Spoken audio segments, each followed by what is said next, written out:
El brillo del salón de baile del Hotel Ritz era cegador.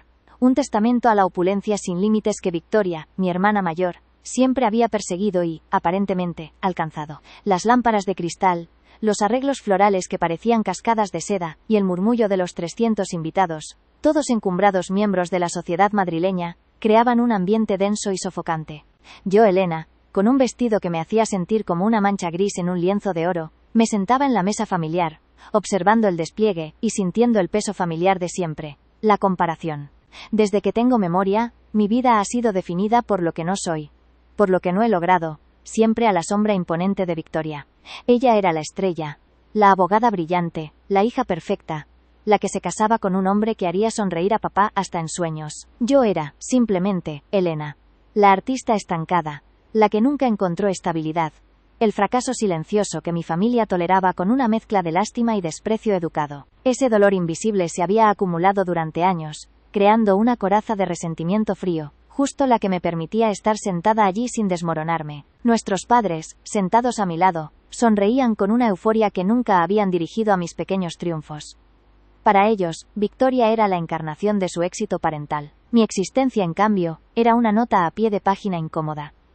Yo sabía que la razón de mi estancamiento no era solo la mala suerte o la falta de talento. Había algo más. Una serie de coincidencias funestas que siempre parecían golpearme justo cuando estaba a punto de alcanzar algo significativo.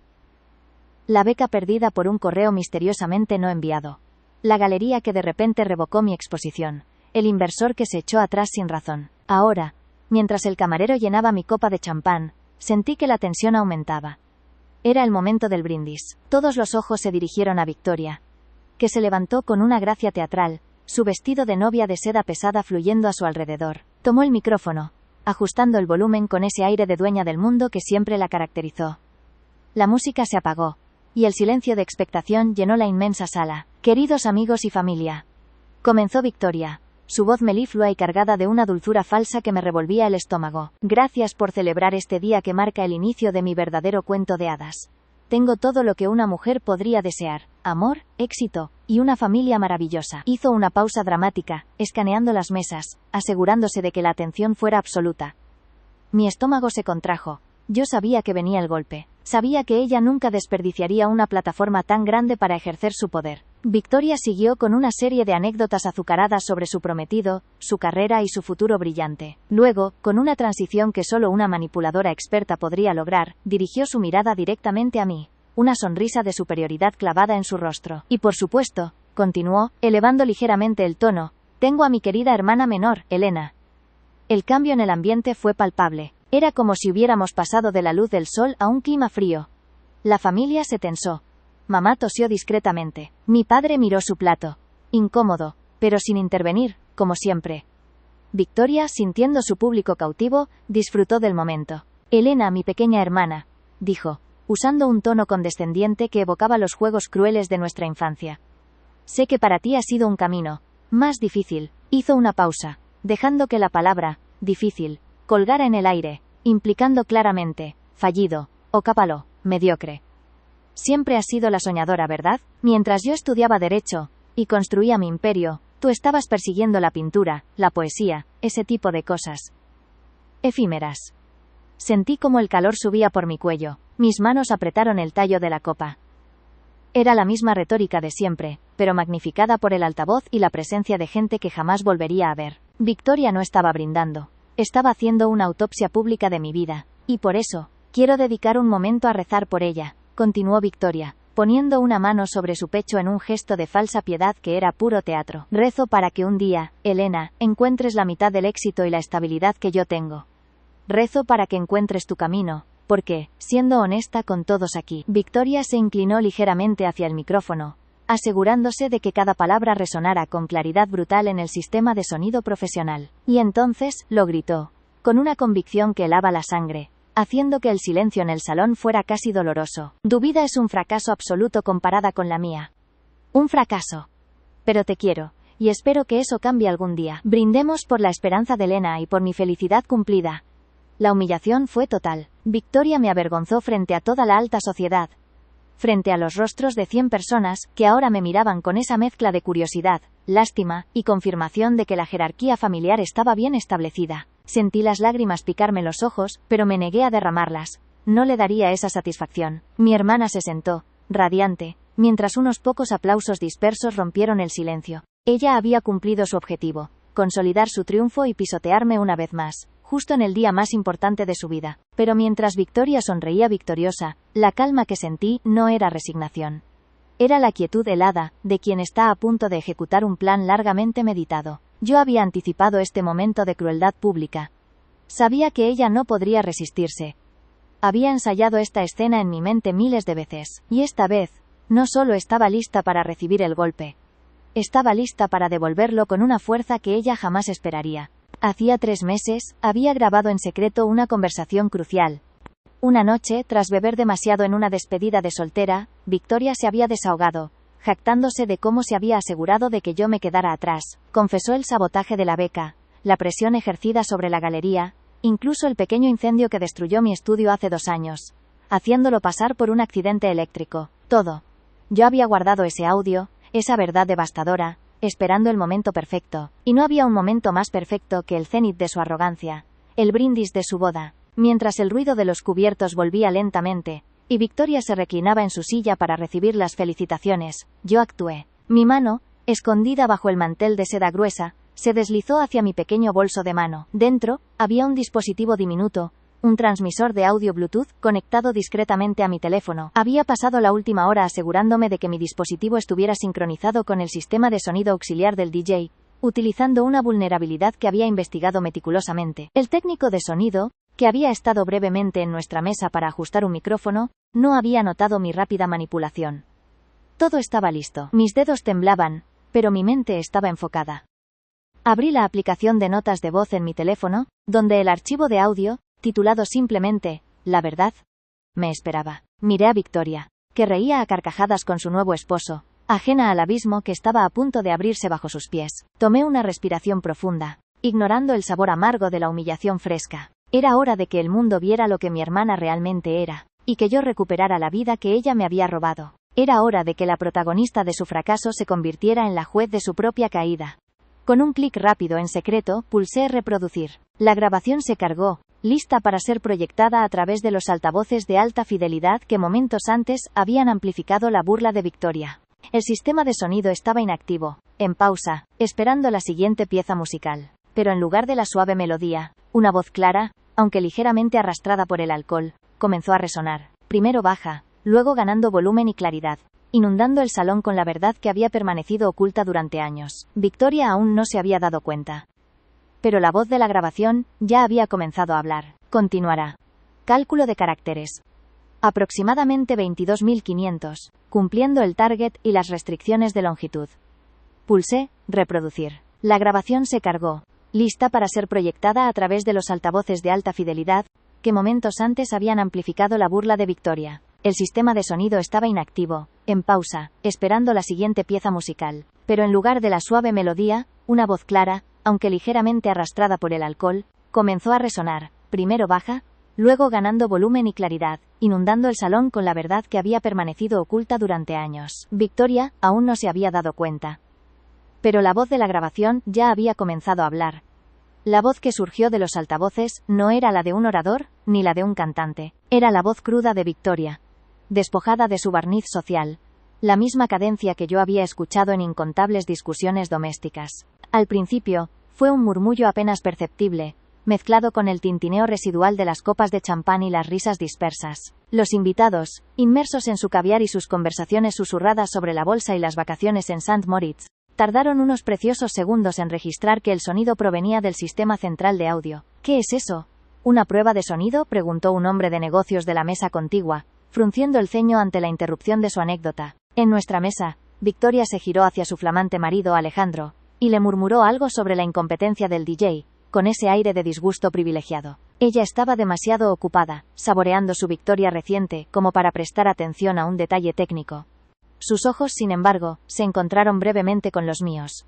Había una fracción de segundo. Victoria terminó su discurso con un gesto de suficiencia, un brillo cruel en sus ojos que reflejaba la luz de los candelabros. Por la novia y el novio, concluyó con una risa aguda y condescendiente, alzando su copa de cristal fino, mientras los 300 invitados se preparaban, incómodos, para un aplauso forzado que sellaría mi humillación pública. Sentí que el aire se me escapaba de los pulmones, el nudo en el estómago se tensaba hasta el punto de la náusea. Ella había terminado de pisotearme, y ahora solo quedaba la resignación.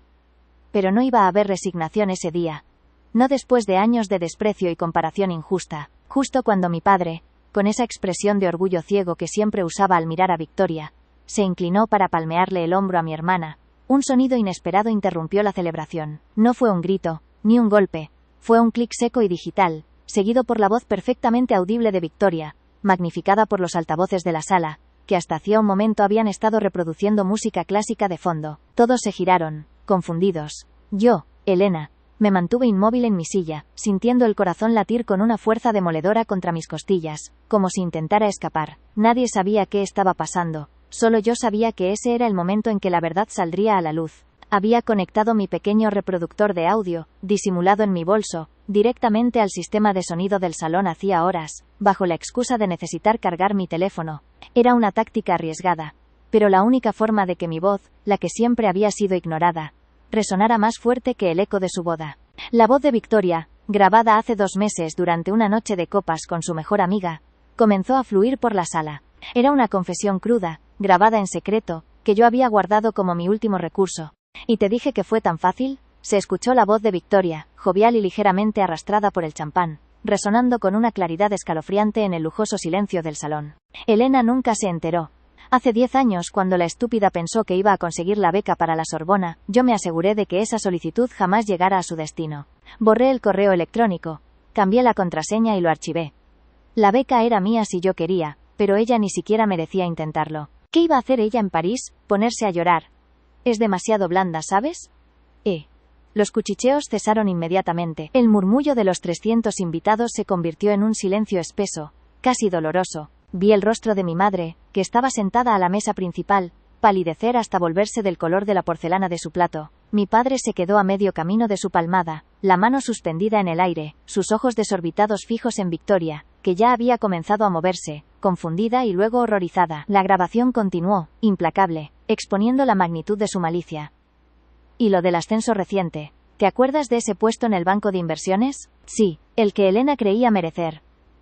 Yo solo tuve que dejar caer un par de comentarios, muy sutiles, sobre su inestabilidad emocional, y cómo no maneja bien la presión familiar. La verdad es que nunca sabrán que fui yo, claro. Le costó el trabajo, pero valió la pena. Mírala ahora, ¿qué tiene ella? Nada. Yo tengo esto. La voz de Victoria rió triunfalmente en la grabación, refiriéndose a su vida perfecta y a la boda que nos rodeaba. Mi hermana se levantó de golpe, volcando la copa de champán sobre la mesa, el líquido dorado esparciéndose por el mantel inmaculado. ¡Apágalo! Elena, apaga esa cosa. Es una mentira, es una manipulación, gritó Victoria, su voz histérica e irreconocible, un contraste brutal con la imagen de novia elegante que había proyectado segundos antes. Su rostro, cubierto por una capa gruesa de maquillaje nupcial, se contorsionó en una máscara de pánico y rabia. Pero yo, Elena, no moví un músculo. Había esperado este momento durante demasiado tiempo, soportando años de comparaciones hirientes, sintiéndome la sombra gris de mi hermana. Era mi momento de silencio, de dejar que la prueba, guardada en secreto, hablara por mí. La tensión en el ambiente era tan densa que se podía cortar con el cuchillo de plata que tenían a mi lado. El novio, Héctor, que hasta entonces había estado sonriendo con esa felicidad falsa de hombre recién casado, retrocedió un paso, alejándose instintivamente de Victoria. La miró con una mezcla de repulsión y confusión. Se notaba que él no entendía la magnitud de la confesión, solo que su flamante esposa estaba siendo expuesta como una sociópata frente a toda su familia. La voz grabada de Victoria siguió con el golpe final, el que destrozaba la dinámica familiar de años. Y lo mejor de todo es cómo manipulo a mis padres. Creen que Elena es la problemática, la desordenada, la que nunca consigue enfocarse. Yo solo tuve que reforzar esa idea con pequeñas mentiras blancas durante años. Cada vez que mamá me preguntaba por ella, yo solo decía, está bien mamá, pero ya sabes cómo es, un poco perdida. Así me aseguro de que todo su apoyo y sus recursos vengan a mí. Soy la hija exitosa, la que sí vale. Y ella es la prueba de lo que pasa cuando no te esfuerzas, aunque en realidad no sepa que yo le quité la escalera. Esa frase golpeó a mis padres con una fuerza visible. Mamá se llevó las manos a la boca, sus ojos llenos de lágrimas que no eran de alegría, sino de un horror frío y tardío. Mi padre, el hombre que siempre había favorecido a Victoria con esa convicción inamovible, se desplomó un poco en su silla. Habían ignorado mis súplicas, mis frustraciones, mis fracasos, siempre atribuyéndolos a mi supuesta falta de carácter, cuando en realidad habían sido víctimas de la manipulación de su hija favorita. Victoria se abalanzó sobre mí, intentando alcanzar el pequeño dispositivo que seguía proyectando la verdad. Pero antes de que pudiera tocarme, Héctor, reaccionando por reflejo, la sujetó por el brazo, deteniéndola. «Victoria, cálmate. ¿Qué demonios es esto?», siseó él, su voz baja pero cargada de incredulidad. «No es cierto. Es un montaje. Elena siempre ha sido una envidiosa. Me avergonzó frente a todos. Gritó mentiras». Intentó defenderse Victoria, pero su voz sonaba desesperada. Su negación inútil contra la prueba irrefutable que seguía sonando en el salón. Yo mantuve la mirada fija en Victoria. No había odio en mis ojos. Solo una satisfacción fría y la quietud del que finalmente tiene la justicia de su lado. Dejé que la grabación terminara, hasta el último segundo de la risa petulante de mi hermana. Luego, tan silenciosamente como había comenzado, el audio se detuvo. El efecto fue inmediato y catastrófico. El silencio que siguió no fue el silencio respetuoso de una ceremonia, sino un vacío atronador, un abismo de shock colectivo. Los 300 invitados se quedaron sin palabras, sus ojos viajando de la novia, descompuesta en lágrimas de rabia, a la protagonista inesperada, yo, la hermana silenciosa. El silencio fue total, denso y humillante para Victoria. En ese momento, ella estaba públicamente destruida. Su imagen de mujer perfecta, de éxito inalcanzable, se había desmoronado en cuestión de 2 minutos de audio. Mis tíos, mis primos, los amigos de la familia que siempre me habían visto como la pobre Elena que no terminaba de cuajar, ahora veían la verdad. No era yo la fracasada. Ella era la saboteadora. La injusticia que había sentido durante toda mi vida se había evaporado con cada palabra confesada. Mi madre se levantó lentamente de la silla, sus ojos llenos de una culpa desgarradora, y miró a mi padre, quien parecía 10 años más viejo de repente. Ellos eran los más heridos, no por la humillación pública, sino por la traición íntima y la realización de que habían favorecido a la hija que les mentía sistemáticamente mientras ignoraban el dolor de la otra. Yo no necesité justificar mi vida, ni gritar, ni defenderme. La verdad lo hizo por mí. Ese día revelé la verdad, y el poder de esa revelación me llenó de una dignidad que nunca antes había sentido. Pude ver a mi hermana, la poderosa Victoria, encogerse bajo el peso de la vergüenza, sus gritos ahora reducidos a sollozos inaudibles contra el hombro de un novio que la miraba con absoluto desprecio. Recogí mi bolso, mis manos firmes por primera vez en mi vida. Me levanté de la mesa, y aunque la sala estaba llena de gente, sentí que caminaba sola, ligera. Recuperé mi voz, no hablando, sino forzando la escucha de la verdad que había sido enterrada. Al pasar junto a la mesa principal, miré a Victoria una última vez. Su vida ya no era un éxito, era una farsa expuesta. Salí del salón de baile, dejando atrás el brillo opulento, el champán derramado, y el profundo silencio de los invitados atónitos. Sabía que las repercusiones serían inmensas, que habría llamadas, escándalos y dramas familiares durante semanas. Pero mientras la puerta del salón se cerraba detrás de mí, sentí una paz abrumadora. Ese día todo cambió. Ya no era la hermana fracasada. Era la dueña de mi propia verdad, liberada por la prueba que guardé en secreto. Y eso, para mí, fue la justicia más dulce imaginable. Recogí mi bolso, mis manos firmes por primera vez en mi vida, y sentí el peso del pequeño reproductor de audio, ahora silencioso y cumplido, como un talismán. Ya no era un objeto de miedo o chantaje, sino la llave que había abierto mi celda. Me levanté de la mesa, un movimiento tan simple, pero que se sintió monumental. El crujido apenas audible de mi silla al deslizarse sobre el mármol fue una explosión en el silencio general. Y aunque la sala estaba llena de casi 300 personas familiares, socios de negocios, amigos leales de la familia que ahora eran testigos involuntarios de una tragedia griega, sentí que caminaba sola, ligera, despojada de la carga de años de dolor acumulado. Era la caminata de una persona que ya no tiene nada que perder, pero que lo ha recuperado todo. Mis ojos registraron la escena con una claridad brutal, la misma claridad que la verdad había impuesto. La opulencia del salón, con sus cortinas de terciopelo borgoña y los destellos dorados de las molduras, contrastaba grotescamente con el desorden humano que se había instalado. El aire, pesado con el aroma de lirios blancos y el perfume costoso de los invitados, ahora olía también a vergüenza y al champán dulce y pegajoso que Victoria había derramado en su arranque de furia. Recuperé mi voz, no hablando sino forzando la escucha de la verdad que había sido enterrada, y ahora esa voz se manifestaba en la compostura de mi paso. Cada paso resonaba no en el suelo, sino en el abismo del silencio que me rodeaba. Nadie se atrevía a hablar. Ni un solo murmullo se atrevía a romper la tensión. como si temieran que cualquier sonido pudiera desencadenar una nueva, más devastadora, revelación. Sus rostros, congelados en un mosaico de asombro y juicio, me veían pasar. Pude distinguir a mi tía abuela Clara, la matriarca siempre crítica, con la boca abierta en una, perfecta, y al socio principal de mi padre, el señor de la Vega, cuyas cejas se habían elevado hasta perderse bajo la línea de su cabello, la incredulidad grabada en cada arruga de su rostro. Me pregunté qué pensaban ahora, si su lástima por mí se había transformado en repulsión hacia la novia de ensueño, que acababa de ser desenmascarada. Al pasar junto a la mesa principal, la velocidad de mi caminata disminuyó, volviéndose un lento examen forense de la destrucción. La mesa, destinada a ser el centro del triunfo, era ahora el epicentro del desastre. Victoria. Mi hermana. Su silueta antes triunfal ahora se había encogido. Estaba abrazada a sí misma. Sus hombros temblaban bajo el peso del satén blanco inmaculado. El maquillaje, antes una armadura perfecta, se había corrido en surcos por sus mejillas, mezclándose con las lágrimas histéricas y la vergüenza, creando una pasta grisácea y horrible. Su vida ya no era un éxito, era una farsa expuesta, y el golpe final era que no había sido un enemigo externo quien la había derribado, sino la hermana que ella consideraba irrelevante, la que no merecía ni siquiera el aire que respiraba. Héctor, el novio, seguía a su lado, pero ya no la sujetaba en un gesto de consuelo, sino en una retención forzada, manteniendo la distancia física y emocional. Él la miraba como quien mira un objeto que acaba de descubrir que es tóxico. Sus ojos, antes llenos de esa felicidad fácil y superficial del día de la boda, reflejaban ahora una comprensión gélida. Su matrimonio había comenzado con una mentira catastrófica. Él no solo se había casado con una sociópata, se había casado con la personificación del engaño. Yo no sentía lástima por él. Sentía que había recibido exactamente lo que merecía por su complacencia, por creer la fachada que todos los demás habíamos sido forzados a aceptar. Pero fueron mis padres quienes me hicieron detenerme, aunque solo fuera internamente. Mi madre, aún con las manos cubriendo su boca temblorosa, emitía pequeños ruidos lastimeros, como un animal herido. Sus ojos, antes llenos de la ceguera protectora que le permitía ver solo el éxito de Victoria, ahora estaban abiertos a la verdad.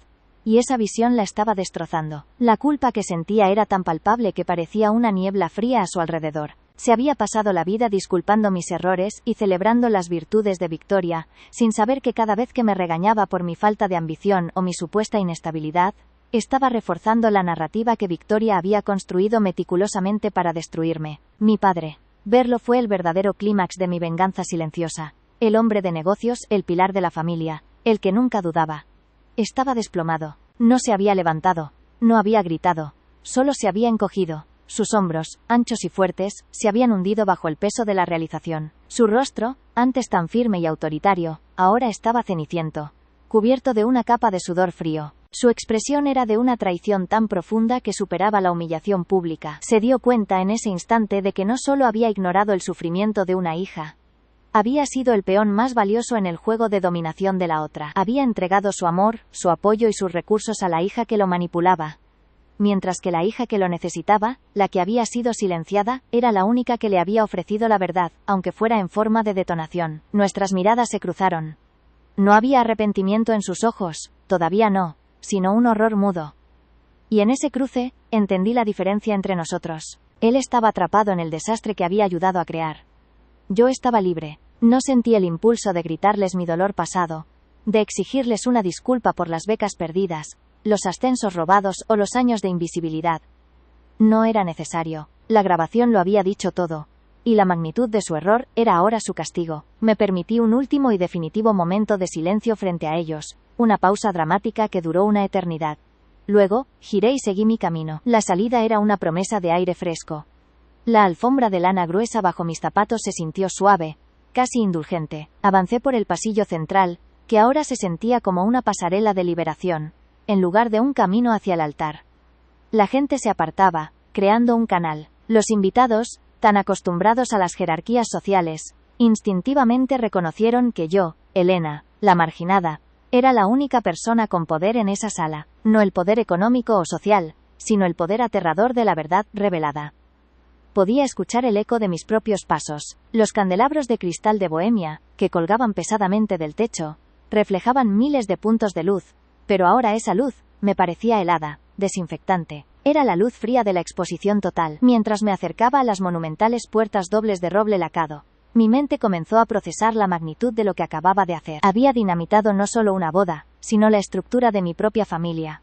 Había quemado todos los puentes. Sabía que al cruzar ese umbral, me convertiría para muchos en la villana, la envidiosa que no pudo soportar el éxito ajeno, y que había optado por la destrucción total. Pero no me importaba. Que piensen lo que quieran. El juicio de esos desconocidos era irrelevante. Lo que importaba era la voz de Victoria, grabada, admitiendo la década de sabotaje. Esa grabación era mi certificado de cordura y mi pasaporte a una nueva vida. Abrí la primera de las pesadas puertas. El frío del exterior, la brisa de la tarde, se coló en el salón, llevando consigo el olor a pino y tierra húmeda, un contraste delicioso con el ambiente sofocante del interior. Justo antes de empujar la segunda puerta y desaparecer, escuché el primer sonido humano que rompía el silencio. Fue un sollozo ahogado y agudo, inconfundiblemente de Victoria, que se convirtió en un grito gutural y desesperado. No era la risa petulante de la grabación. Era el sonido de su mundo colapsando. Cerré la puerta de golpe. El sonido fue un eco sordo, un final de capítulo abrupto y violento. Me encontré en el amplio vestíbulo de mármol del hotel, bañado por la suave luz del atardecer que entraba por los ventanales altos. El aire era ligero y limpio. Estaba sola, completamente sola. Pero esa soledad no era la de la marginación habitual. Era la soledad de la soberanía. Caminé hacia la recepción, ignorando a un botones sorprendido que intentó saludarme. Necesitaba salir de ese edificio, borrar el olor a lujo y mentira. Sentí una punzada de adrenalina bajando, reemplazada por un cansancio profundo, pero satisfactorio. Había cargado con ese secreto, esa prueba, como una bomba durante meses, esperando el momento perfecto para detonarla. Y el momento perfecto había sido el día de su supuesta máxima gloria. Llamé a un taxi desde mi teléfono, mis dedos operando con precisión, sin temblar. Mientras esperaba me apoyé contra una columna de granito pulido, cerrando los ojos por un instante. La imagen de mi padre desplomado regresó, y por un microsegundo, sentí una punzada de dolor infantil. El deseo de ser amada y reconocida por él. Pero lo ahogué. Ya es tarde. El daño estaba hecho. Ellos tendrían que vivir con la verdad de que habían amado y defendido a la hija equivocada. Y yo tendría que vivir con el costo de exponer esa verdad. El taxi llegó, un sedán utilitario y anónimo. El vehículo perfecto para desaparecer. Cuando me senté en el asiento trasero, el olor a ambientador barato y tela vieja fue extrañamente reconfortante. Era real, no el aroma falso del champán y las flores de invernadero. ¿A dónde vamos, señorita?, preguntó el conductor, mirándome por el espejo retrovisor. Su tono era neutro. Me tomé un momento, sintiendo la vibración del motor bajo mis pies. Por primera vez en mi vida adulta, no tenía que ir a casa, ni a un trabajo que Victoria me había robado, ni a un compromiso familiar. El futuro era una página en blanco, aterradora, pero mía. A la estación de tren central, por favor, dije, mi voz ligeramente ronca, pero clara. Y por favor, tome la ruta más larga. No tengo prisa. Mientras el taxi se alejaba del hotel, mirando el edificio suntuoso que se encogía en la distancia, no sentí arrepentimiento, sino una euforia tranquila. Sabía que las repercusiones serían inmensas, que habría llamadas histéricas, escándalos en los periódicos locales y dramas familiares que se extenderían por meses. Mi madre me llamaría, mi padre intentaría racionalizarlo, y Victoria, en su furia vengativa, intentaría destruirme legalmente o socialmente. Pero en ese momento, nada de eso importaba. Yo había ganado la única batalla que realmente contaba. La batalla por mi propia identidad y mi verdad. La carga que había llevado se había evaporado. Ya no era la hermana fracasada, la sombra gris. Era Elena, dueña de mi propia historia. Había usado el silencio como arma, y la justicia que obtuve fue la más dulce, no por la destrucción de Victoria sino por mi propia liberación. El taxi giró en una esquina, y el hotel, la boda, y mi antigua vida de víctima desaparecieron por completo de mi vista. El sol se había puesto, y la ciudad se encendía con las primeras luces de la noche.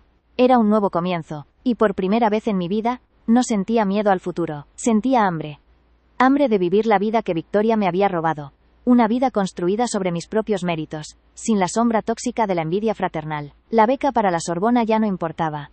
Yo era libre, y esa libertad era un tesoro infinitamente más valioso que cualquier logro académico o profesional. Miré por la ventanilla, respirando profundamente el aire de la ciudad. El juego había terminado, y yo había sido la única que salió de la mesa con las manos limpias y el espíritu intacto. Mi venganza se había consumado en un silencio estruendoso.